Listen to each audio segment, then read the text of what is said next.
નમસ્કાર મિત્રો, સ્વાગત છે તમારું અમારી યુટ્યુબ ચેનલમાં.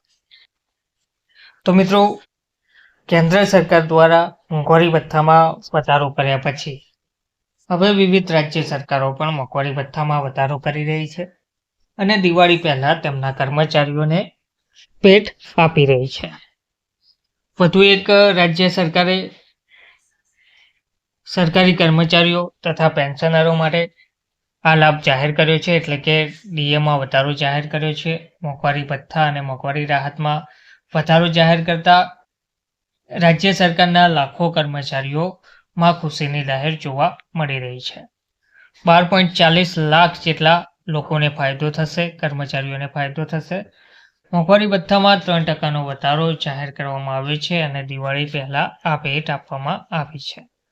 વિગતવાર માહિતી જોઈએ તો કર્મચારીઓ અને પેન્શનરોના મોંઘવારી ભથ્થામાં 3% વધારો હવે તેમને 58% ડીએ મળવાપાત્ર રહેશે. દિવાળીના તહેવાર પહેલા લેવામાં આવેલા પગલામાં રાજ્ય સરકારે તેમના કર્મચારીઓ માટે મોંઘવારી ભથ્થા ડીએ અને પેન્શનરો માટે મોંઘવારી રાહત ડીઆરમાં 3%ના વધારાને મંજૂરી આપી છે. મુખ્યમંત્રી દ્વારા શુક્રવારના રોજ નાણાં વિભાગના પ્રસ્તાવને મંજૂરી આપી, જેમાં સત્તાવાર જાહેરાત કરતા તેમણે જણાવ્યું કે જેમાં મોંઘવારી ભથ્થું દર 55%થી વધારીને 58% કરવામાં આવ્યું છે. મોંઘવારી ભથ્થું એ સરકારી કર્મચારીઓ અને પેન્શનરોને ફુગાવાની અસર ઘટાડવા માટે ચૂકવવામાં આવતી ખર્ચ જીવન ગોઠવણ છે. તેની ગણતરી વ્યક્તિના મૂળ પગાર અથવા પેન્શનના ટકાવારી તરીકે કરવામાં આવતી હોય છે. તો હવે આ નિર્ણય રાજ્યના કર્મચારીઓ અને નિવૃત્ત કર્મચારીઓના નોંધપાત્ર ભાગને લાભ આપવા માટે નક્કી કરવામાં આવ્યો છે. આ વધારાથી આશરે 12.4 લાખ લાભાર્થીઓને અસર થશે, જેમાં લગભગ 8 લાખ સેવા આપતા રાજ્ય સરકારના કર્મચારીઓ અને 4.40 લાખ જેટલા પેન્શનરોનો સમાવેશ થાય છે. વધેલા ભથ્થાનો વિસ્તાર પંચાયત સમિતિઓ અને જિલ્લા પરિષદોના કર્મચારીઓને પણ લાગુ પડે છે. આ કર્મચારી મૈત્રીપૂર્ણ પગલાંથી રાજ્યના ખજાના પર આશરે ₹1,230 કરોડનો વધારાનો વાર્ષિક નાણાકીય બોજ પડવાની અપેક્ષા છે.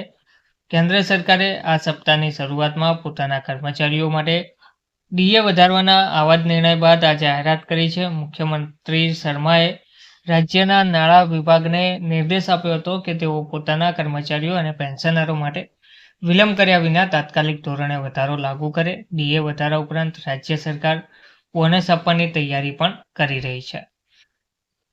તો રાજ્ય સરકારના નાણાં વિભાગના સત્તાવાર આદેશ અનુસાર 7મા પગારપંચ હેઠળ સુધારેલા ડીએ અને ડીઆર દર 1 જુલાઈ 2025થી પાછલી અસરથી અમલમાં આવશે, એટલે કે બાકી રહેતું એરિયર્સ પણ તેમને ચૂકવવામાં આવશે. તો આખરે રાજસ્થાન સરકાર દ્વારા પણ મોંઘવારી ભથ્થામાં વધારો કરવામાં આવ્યો છે. હવે કર્મચારીઓ આશા રાખી રહ્યા છે કે ગુજરાત સરકાર પણ ટૂંક સમયમાં અને દિવાળી પહેલા તેમના કર્મચારીઓ માટે મોંઘવારી ભથ્થું અને મોંઘવારી રાહત જાહેર કરશે અને પગારમાં વધારો જાહેર કરશે. તેનાથી કર્મચારીઓ પણ દિવાળી પહેલા લાભ મેળવી શકે.